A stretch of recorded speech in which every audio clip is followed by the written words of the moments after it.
Doctor గారు మా రాజేంద్రుడు చాలా ప్రాణాపాయ స్థితిలో ఉన్నాడు సార్. ఒక్కసారి వచ్చి చూసాడండి సార్.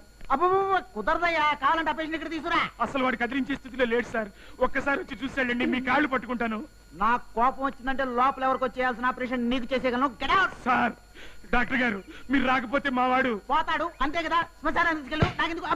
అబ్బా, అయ్యో, అమ్మా, అబ్బా,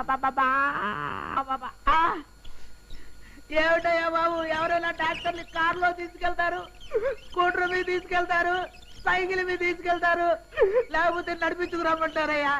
ఇదేమిటయ్యా, ఏనుగుతో లాక్కు మరీ తీసుకెళ్తున్నావు తండ్రి.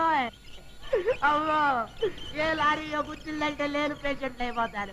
అమ్మో, మళ్ళీ తరగడా ఎందుకయ్యా బాబు? నచ్చినారు. అమ్మా, అబ్బా, అయ్యో, అబ్బా. అమ్మో, నా జాయింట్లు ఉంటే నేను పేషెంట్ అయి ఉండేవాడిని. ఈయన నా పేషెంట్? అవునండి. ఓహో.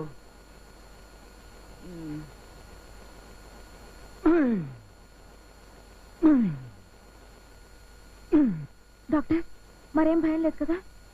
ఏం భయం లేదమ్మా. పేషెంట్ చాలా అదృష్టవంతుడు. దెబ్బల మట్టుకు చాలా తీవ్రంగా తగిలే. ఇవే దెబ్బలు ఇంకో 4 తగిలి ఉంటే అయ్యి పేషెంట్ మీకు అసలు దక్కుండేవాడే కాదు.